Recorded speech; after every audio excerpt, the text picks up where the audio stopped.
All right, and good morning, good afternoon, good evening, and whatever time zone you are in. This is not a control walkthrough. We already finished everything. We didn't collect every collectibles, but we pretty much finished the main stories for all the main campaign and also the DLC. So, it's been 2 years in waiting. Absolutely 2 years in waiting. A very long journey. But now we can actually give it a verdict.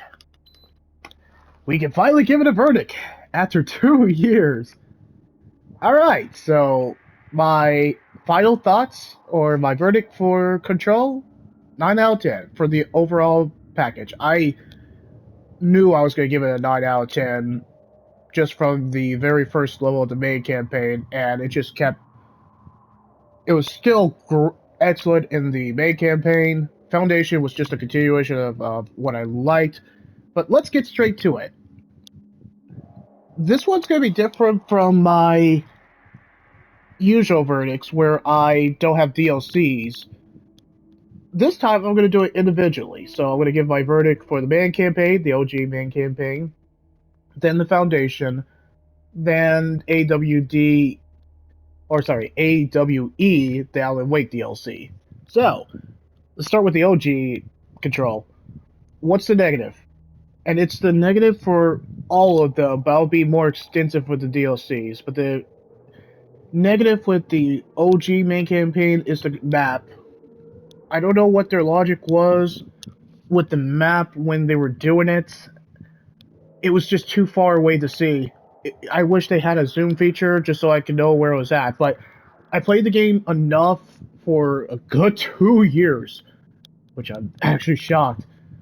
But even for the DLCs and the main campaign OG, the map was too zoomed out that I could not really make out where I was at. I really have to pay attention. If they do a Control 2, which this is very, very likely because of Alan Wake 2, depending on how successful that is, they need a better map. Or put the map in the upper right corner like most games.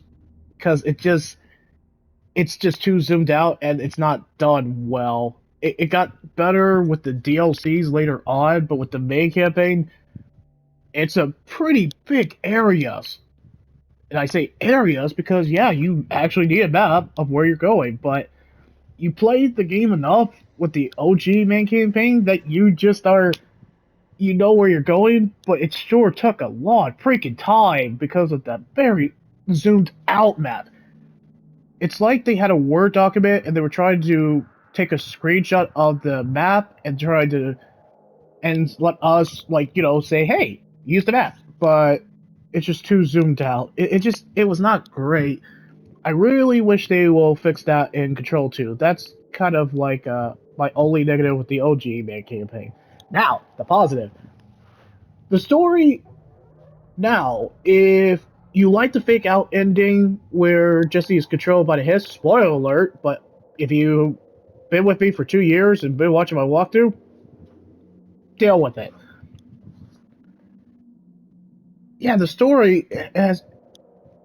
How do I describe it? It's fantastic. I like the story.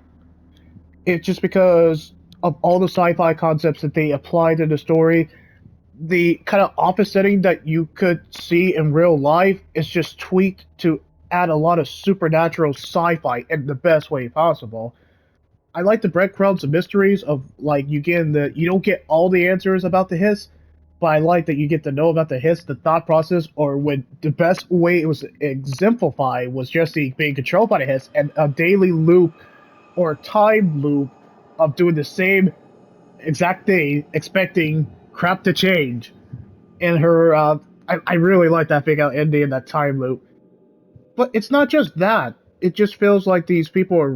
The world feels lived a great, excellent world building. The Otis house, has some excellent world building. You have motivation and you have incentive to explore everything because you get additional background, and it's very consistent with just the main campaign. That's the OG, all the way from the DLCs because yeah, just the story is just great. I like the story. I like the mystery sci-fi is the best way to describe it. And it's not just the office setting that it just has great world building. The characters are within them are interesting too. I was trying to find one I didn't really care for, Dr. Underhill, but even she surprised me when we told her what happened to Darling in I think one of my other videos. I thought that was I still don't like her. I'm still calling her Dr. Rue, but it kind of gave her a little bit of humanity and characterization that I wanted. She's not a bad character. I don't think she was just my favorite, but that's a minor nitpick compared to the excellent characters I liked. But I'm gonna get the characters by themselves deserve their own positive. But yeah, the story just keeps getting better, and just the breadcrumbs that they give you, and you're not gonna get all the answers questioned, but all these interesting sci-fi concepts that you've seen in other media is done extremely well in Control. Parallel universe, they got that. A teleporting duck, they have that. A fridge that kills people with a boss fight, they have that. Hunting mode, every sci-fi concept you can think of, they have already thought of it or written very sharply written dialogue with the main campaign and also the collectibles. It just feels like it feels so lived in. It's just really excellent world building. I cannot stress that enough. And the story just has that sense of like giving you like enough knowledge, but making you figure it out. And I guess that's what my other nitpick. I think it was wrapped up too nicely. I think and I think I said in I think one of my videos, I think just the Control ending would have been stuck the landing if they didn't wrap it up nicely. I think they should have ended it with a cliffhanger. Her taken over by the Hiss, and then boom, Control 2. I don't know. I just think it was wrapped up too neatly because of the DLC. If it wasn't a DLC, I think they should have ended on a cliffhanger. I think they should have had the balls to end it on a cliffhanger controlled by the Hiss. I think that would have been more impactful and it would have fit with Control's ending. But her being kind of the director, I mean, it's all good. I just didn't have that impact. Like some games, like I'm awaiting the next sequel. Like I'm that excited.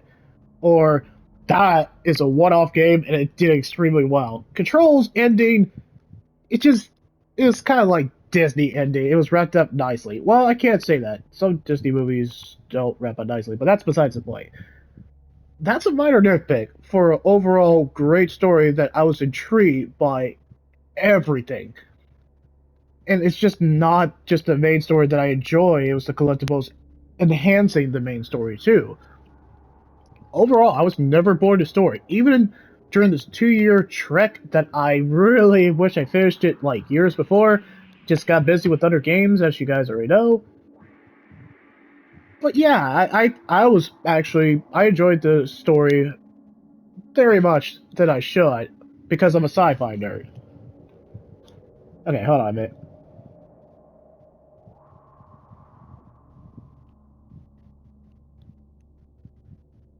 Okay, but what else? I think that I touched upon the story well enough in the main campaign.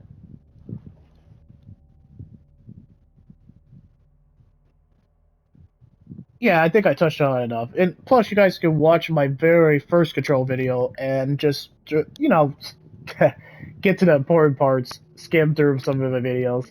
You can watch the entire video, but you can really skip to the cutscenes and all of that, and then you'll understand what I mean. Yeah, it's the story is unapologetically, or it's unapologetic. I'm butchering the word, but I don't care. It doesn't apologize for being weird, and I love that. I love that it doesn't apologize for being weird. Anyway, next point. The characters are surprisingly engaging. Not everyone will like all the characters, but I thought they were engaging, particularly Dylan, Dr. Darling, and Trench. No, no. And Auntie will be fan favorite for Control. Leave a like or leave a comment if you think Auntie is fan favorite. He's fan favorite to me. Me and my friend were talking about like characters. He didn't like most of them except for Auntie. Auntie is fan favorite, and that's what I mean.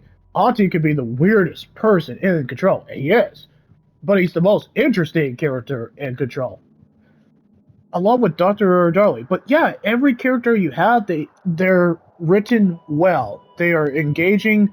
They can even make Langston, who you would think is a slob and kind of not interesting, not a ladies' man, but they even made him interesting. I really wanted to know all these office workers' backstory.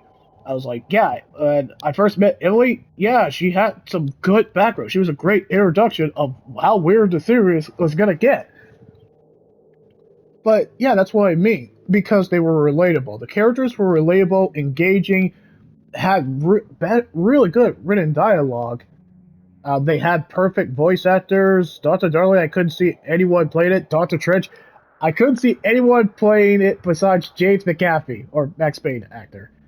I just couldn't see it because everyone does it well. There are some characters that are left in the back burner, like Marshall, but that's DLC, of course. And there's another character who's kind of like just brushed off. Well, anyway, I think the characters were just done and they fit so well in Control. They just added to the world building. They also help with the world building too. And it helps that they had some really perfect voice acting. It's not like Mass Effect top tier. That's my top tier of voice acting, or the Red Dead Redemption or Grand Theft Auto series. But it's pretty darn good. It's so good. I Even Jesse Faden, you might think she's just kind of one note, which is that's fair. She's us. I mean, she's kind of like our conduit for all the weird stuff and the normal person of how they would react in a kind of a well, very strange situation. But besides that, I think Courtney Hope, yeah, I looked it up, for Jesse Faden was done well with all the materials she has. But yeah, in terms of like who really just like they just brought a performance. It's definitely Auntie, Dylan, director Trench to an extent, and also who else brought their A game? Yeah, it was really Auntie, Doctor Darling, Trench, and Dylan. I think I said Dylan twice, but yeah, those really brought their A game. Jessie didn't bring her A game, but I think she was still voiced well. So, that's pretty much it for the character wise. I can't really say anything about the music because it's not the music like the game music. It's kind of non-existent, or it's just sci-fi wah. That's that's pretty much it.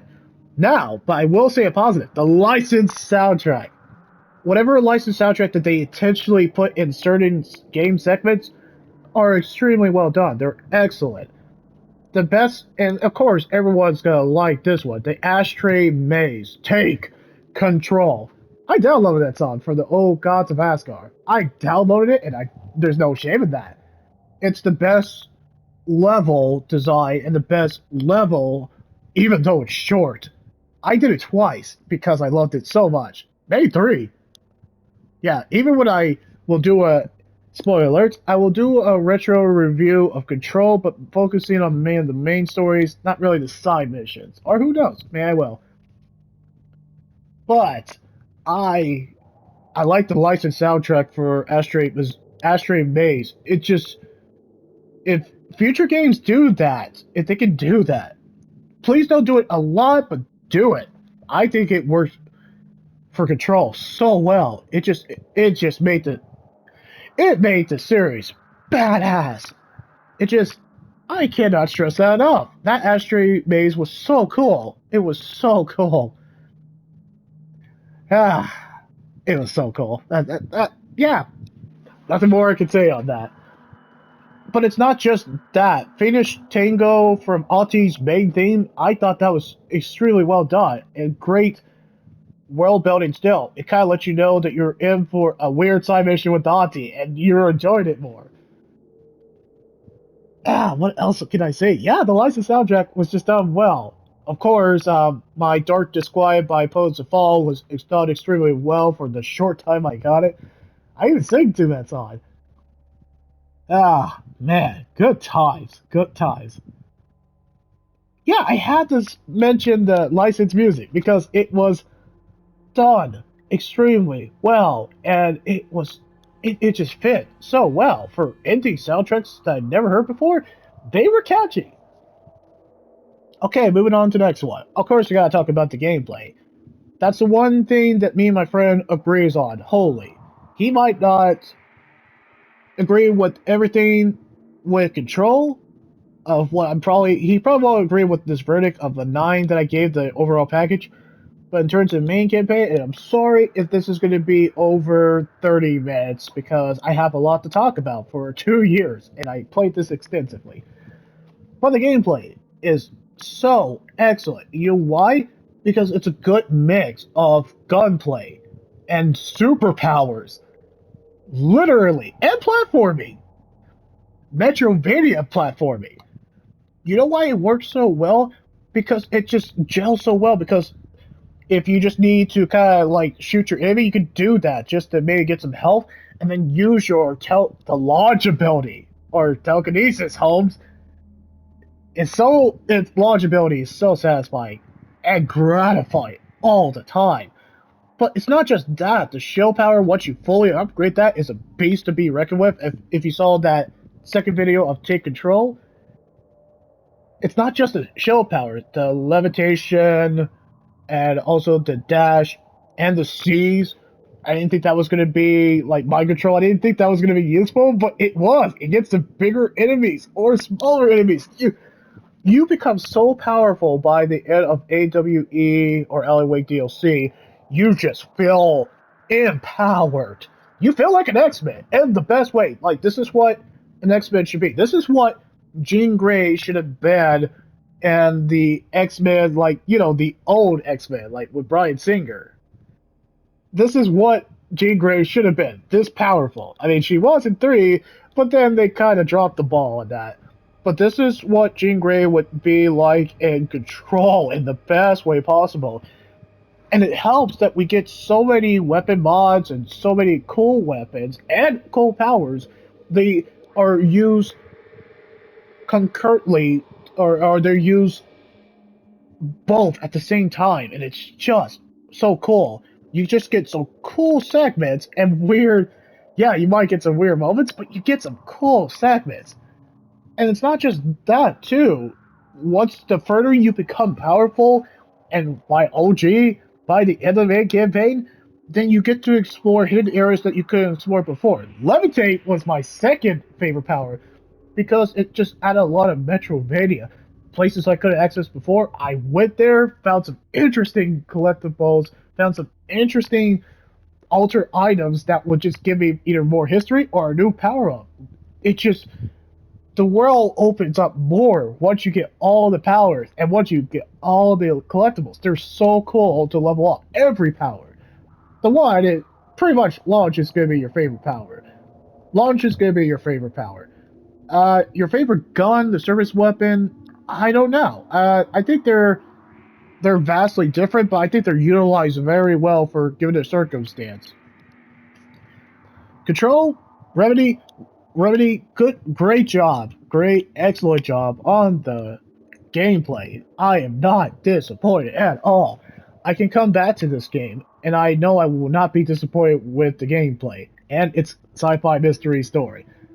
I will go back to it. I think it has a lot of replayability. I think there's still stuff I haven't discovered even after I beat the game, and that's great. That's great that you make me want to immediately go back to the game. All right, and what else? All right, so last thing for the main campaign before we move on to the DLCs. The visuals are fantastic. Also, it's not like top tier like God of War graphics. Those are my standard of excellent graphics. But it's visually striking, and especially it's when you use your powers, you can definitely see it.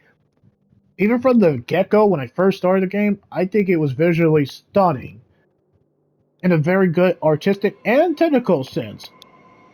It just, all the areas are just distinctively visually. They are visually muted. Yeah, you think it's gonna be muted by the time you arrive at the oldest house. Like it has a great kind of like realistic feeling, and then when the hits start taking over, then it becomes very visually stunning. All the environments are not disappointing. I can't think of environment that were disappointing. Do I have a favorite area? I don't think I have a favorite area besides anything dealing with launch or levitate. Yeah, but the office setting with all the weird supernatural sci-fi mystery stuff is just done so well that it's inviting. There's a risk and reward, like you are paranoid. There were just so many times and so many levels that I just was anxious. But it does its job well. It wants to give you that anxious feeling, but you want to explore it more to understand the weirdness that is going on.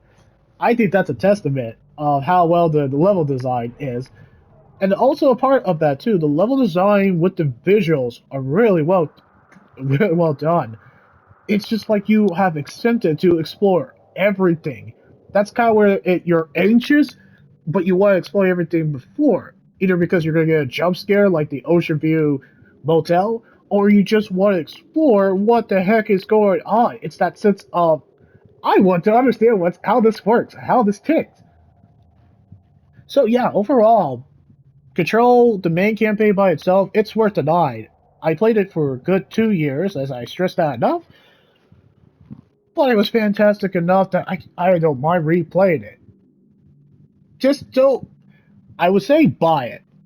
If I could rank it, but yeah, 9 out of 10, buy it. Buy it. If you got it on PlayStation Plus, well done.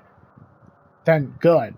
Otherwise, if you're not into sci-fi mysteries or kind of like what you saw in these kind of videos, then yeah, rent it. But I say buy it. It's got my seal approval. Buy it. Now, Foundation DLC.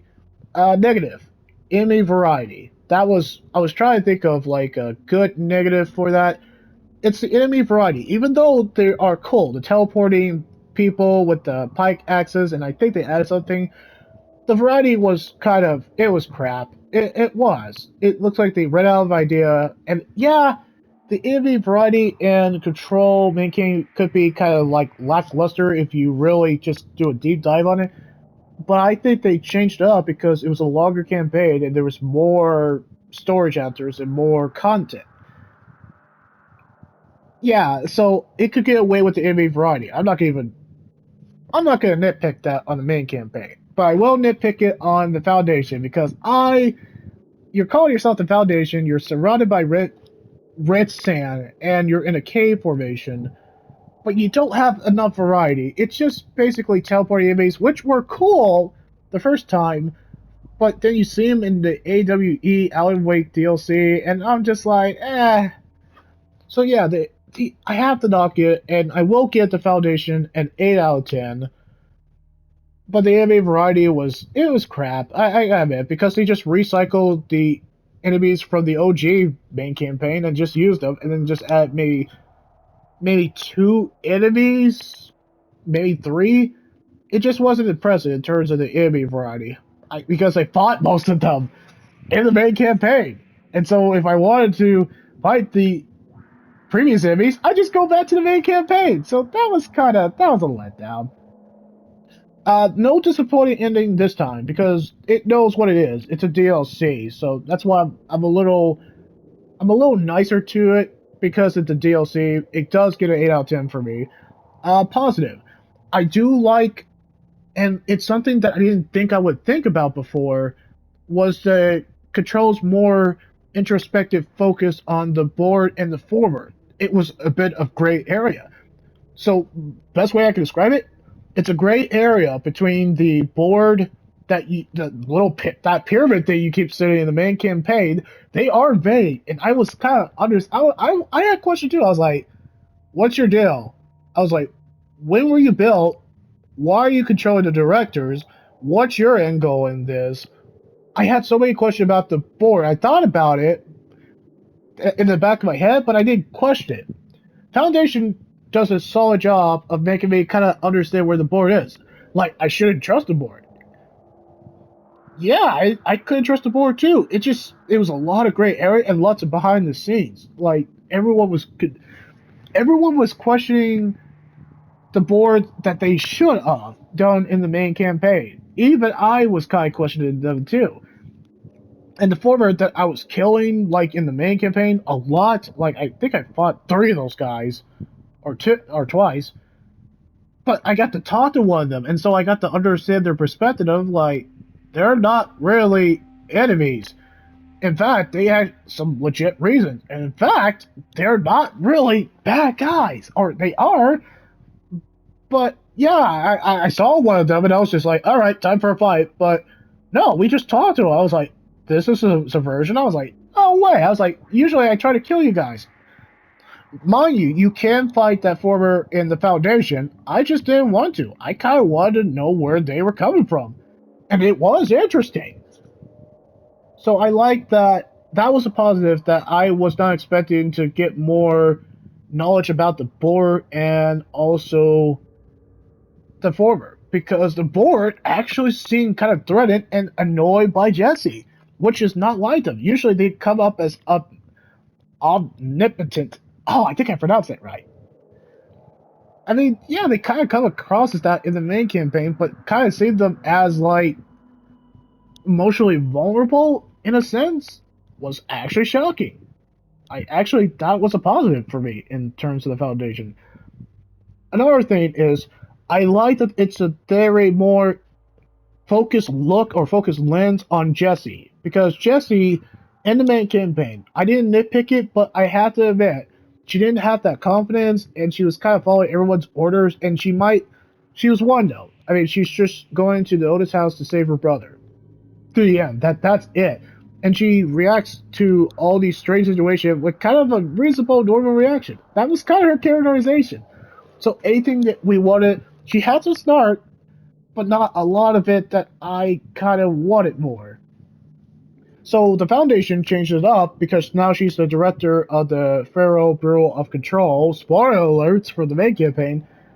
But I felt like her character arc, there was more to see, and I think it was done better in the Foundation.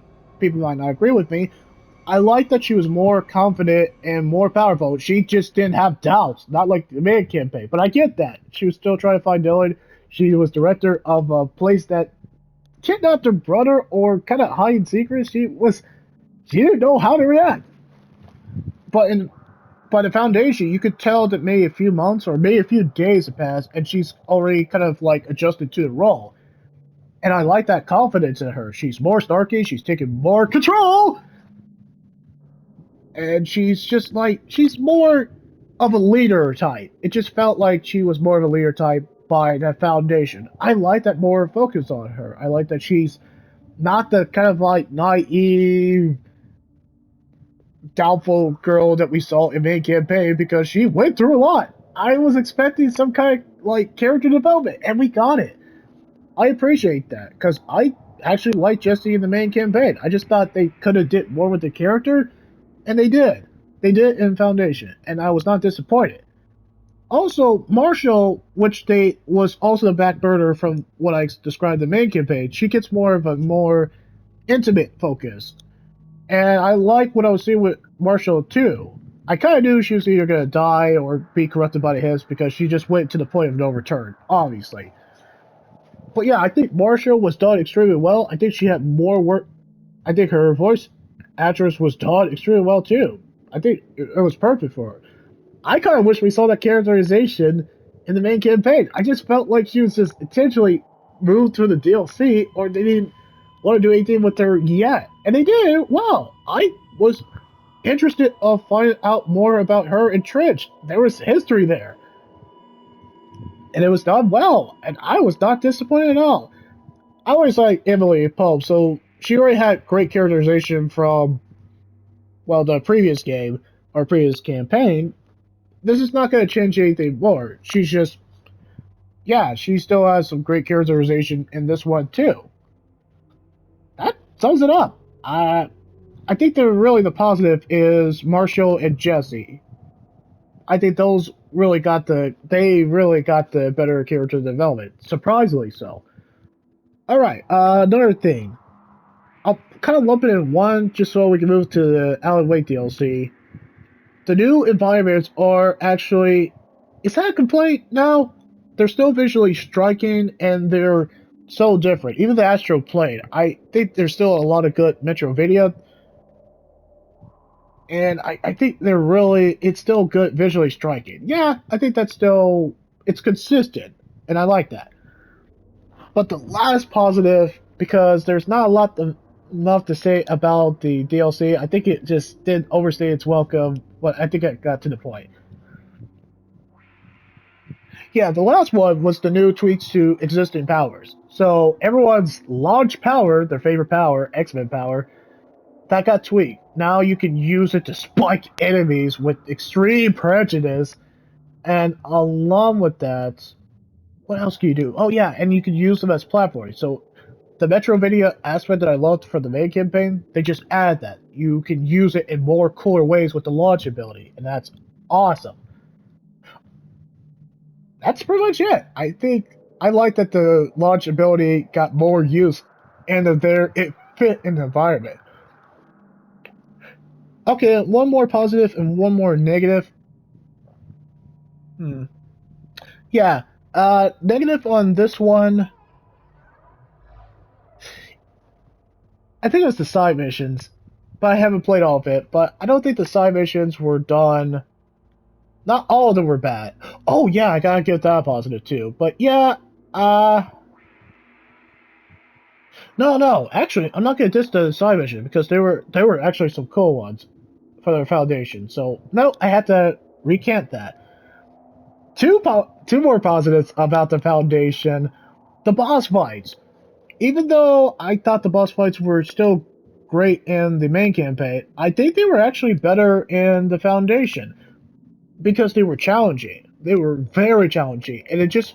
But if you became OG at that point, it just feels earned.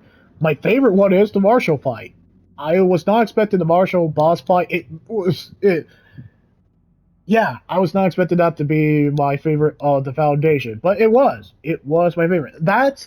I think that's what the boss fight we should have got in Control towards the end. But I get it for character development and to end the game. But yeah, Marshall's boss fight was fantastic. It made me so intense. You know why it was so fantastic?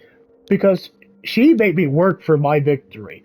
She made me utilize all the powers I had or collected in the Foundation and from the main campaign. It was like, okay, yeah, you want a real ending? You're gonna have to work for it. It made you sweat. It was intense. It made you utilize all your powers, all your gods. You had to keep situational awareness. You had to get good. And I did not coin the phrase get good, but you have to get good in the Marshall fight.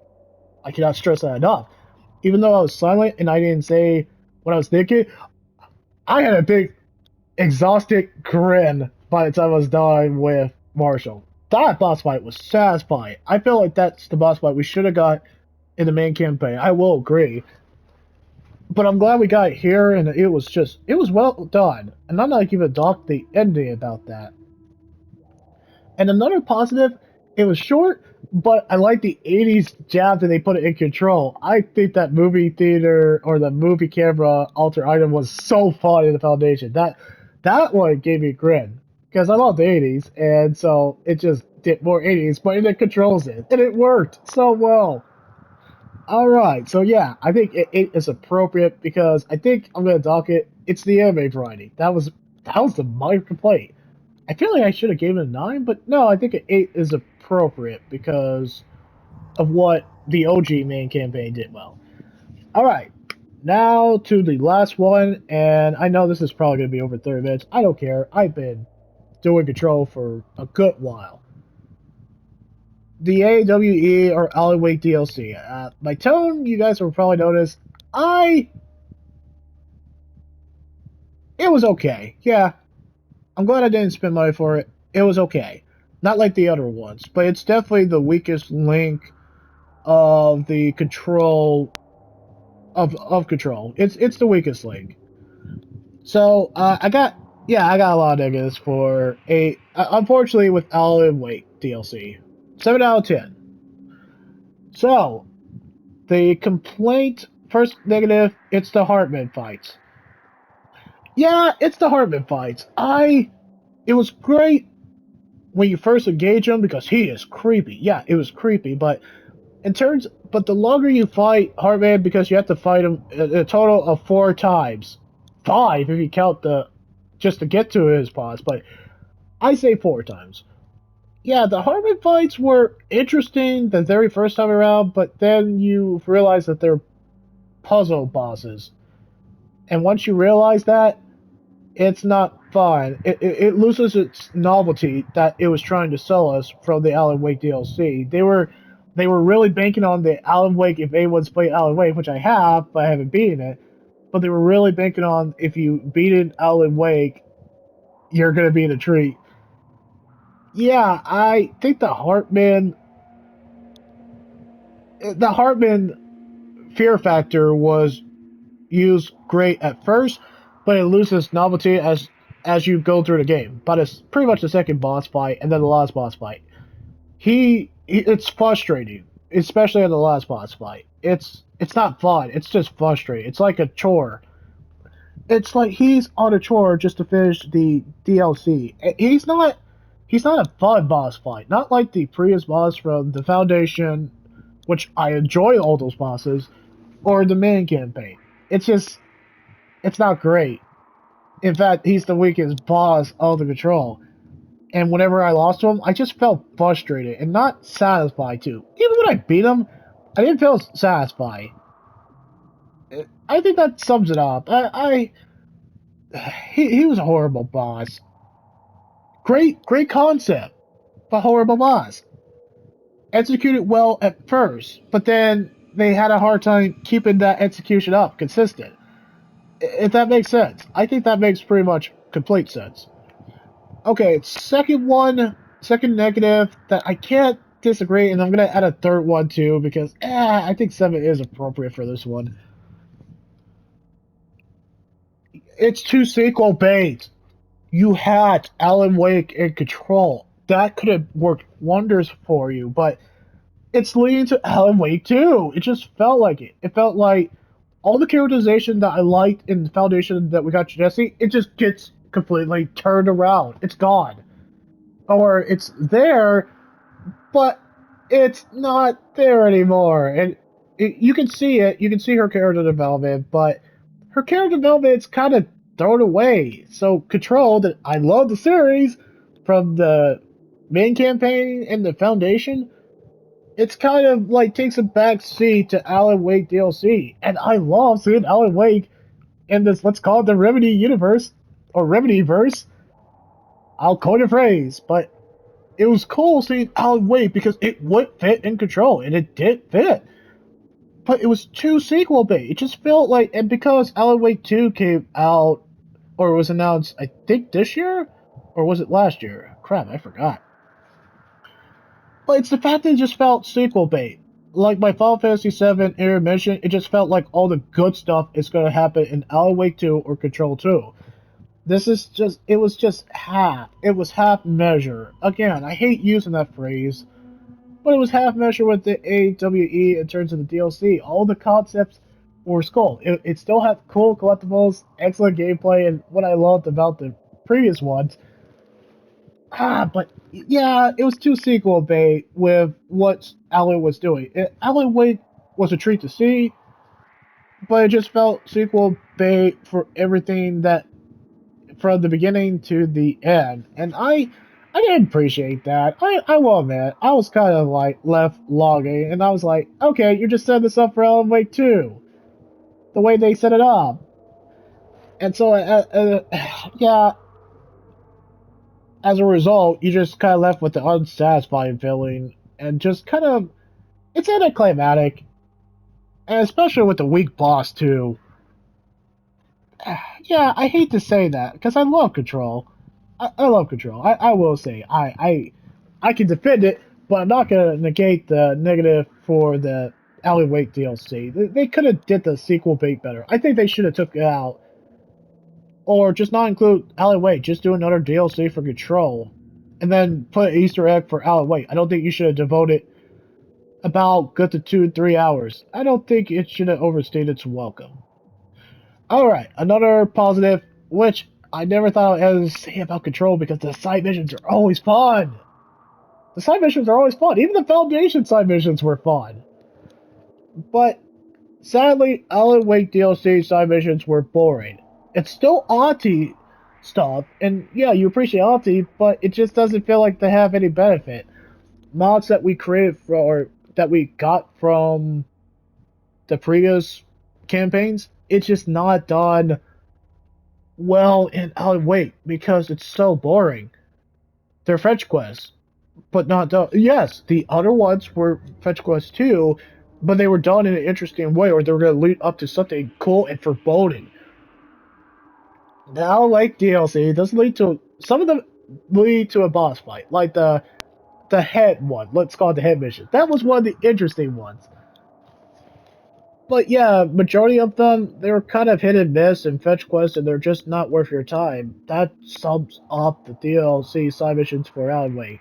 Sadly, I just feel like they had so many potential and so many cool stuff they could have did, like going in, or playing as Alan Wake. I think you could have had the opportunity to play as Alan Wake, but I get it, this is Jesse's story, even though Control's part of the Alan Wake DLC took a back seat, clearly. But I wish most of the side missions were fun or engaging, they like the previous ones, but they were not. And so I wanted to give Alan Wake DLC a 6, but I'm being kind of nice because of what the positive. I think the positive still can give it a little bit of edge, but I don't think it's worth your money. Now, it was hard to think of good things to talk about Alan Wake DLC, but I thought of a good one. The inclusion of Alan Wake. It's a double-edged sword, but the inclusion of Alan Wake in the Control universe, it's so cool. It's like what M. Night Shyamalan was doing when they did, not Glass. That's where he kind of screwed up. But Split and Unbreakable. So yeah, we're doing like a Remedy verse, so I kinda, it gives me hope to see Max Payne, and it gives me hope. It gives me hope to see Max Payne in the Remedy verse. I kind of want to see it. Control has pretty much done some weird stuff. I think we should see Max Payne. We have James McAfee. We have James McAfee as Director Dredge. I think he should play Max Payne again. I think he should. I think the journey for his character is done in Max Payne 3. I think it was done and satisfying. I think we're done with that story. But I think it would be cool to see Max Payne in Control. This gives me hope, and it's a positive. Seeing Alan Wake in Reverse, I think that took a lot of, well, not made a lot of budget, but I think that was a smart idea, and it's a good lead in to Alan Wake 2. Any chance that we got to see Alan Wake and Jesse Faden just giving a perspective on the Alan Wake, I think that was pretty cool. I liked seeing Jesse's perspective of Alan Wake. But I think it fit pretty well, this Alan Wake kind of inclusion in the Control, because it just, why not? Darkness. We've seen Alan Wake from the pretty much the main campaign for the main game for itself. I think it was done extremely well, and learning about what happened after Bright Falls or the Alan Wake 1, I just think that was interesting. It just kind of kept that still engaging enough that you want to see where they go with it in Alan Wake 2. That's the best way I can describe it. I think it was done, I think it was included well in Control, and I kind of want to see more of Jesse and Alan Wake conversing, and I want to see it. I do want to see it. But yeah, it was just too much sequel bait that they wasted a great idea that they could have did, but it was kind of wasted. Ah. Another thing, and it's more of the gameplay. What they did extremely well, and yeah, the anime variety is still not great in Alan Wake DLC. That's another negative, but we're not going to even touch that. Another positive is we get the multi-launch ability. That I use the multi-launch ability so much in Control. Great idea. The powers are tweaked still for the launch ability, done well. And you know what else it does well? It uses the Alan Wake concept that I liked in the original Alan Wake. It uses a light source, but with telekinesis. I thought about it. I was like, why not? Darkness drains your health. Why not? And it is done well. It's intense. I like that it was intense like that, especially with the Heartman fight. The very first time around, yeah, you didn't know what you were doing, but having the darkness drain your power, and then you have to actually go into light to regain your power or your stamina. I thought that was done well. I loved that part each time. It just added a lot of horror movie vibe to it. And the horror movie vibe, or the horror aspect, I thought that was done well I thought it was done well in a Alan Wake DLC. In terms, and plus using your powers in very kind of like, you have to use it in a useful way. That changed it up. I was like, hey, that changed it up. I like that. Also, another positive, Shum. Yes, Shum. You could say it's repetitive, but I like Shum. The whole arcade aspect, and then just find ways of envy because you just prove how OG you're boy. I like Shum. I think that was a great idea too. And plus, the fact that you can actually replay, like, refight some your previous boss for the main OG main campaign is a delight.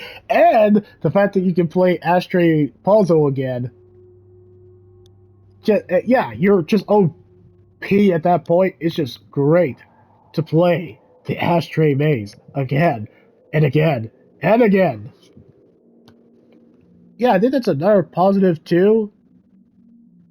That's pretty much it. Unlike the Foundation and the OG main campaign, I didn't have a lot of positive with the Alan Wake DLC. I think I'm being generous. I think I should give it a 6 out of 10, but I will give it a 7 out of 10 because of its new power tweaks. Shum very much helped, and the kind of like the Remedy verse of potential, like, hey, maybe we'll see Max Payne or that Shawn Ashmore character from Quantum Break. He's in Remedy, so why not?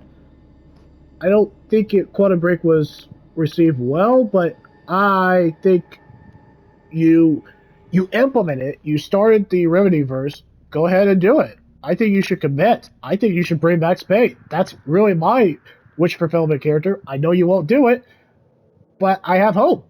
You put Alan Wake. But yeah, I don't think you could fit Max Spade in Weird Universe. I think it would be a great cameo. I think you could do it because they freaking acknowledged him in the main campaign. So freaking do it. Yeah, but overall, 9 out of 10. I think I was made too detailed of what I liked about Control as an overall package. I think the Alan Wake DLC is the weaker part of it, but I think it's an overall great package. I think it's still worth buying. Not at full price, maybe at a sales price because now it's been out for a while, but I think a 9 out of 10 for the overall package is so fitting for it.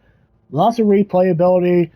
I think I voiced all my thoughts of what I love about Control for the 2 years that I played this.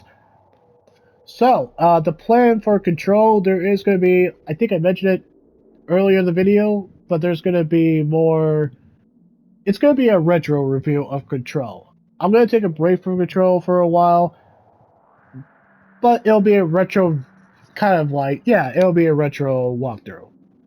And so I'll be excited to play that again. I will give some of my commentary during that, but not so much. Not like when I first started this. So, of course, leave a like, leave a comment. Which Control did you like, concept-wise? Like, either the main campaign, Foundation, or Alan Wake DLC? You can definitely leave a comment, leave a like, and subscribe. And, of course, stay tuned!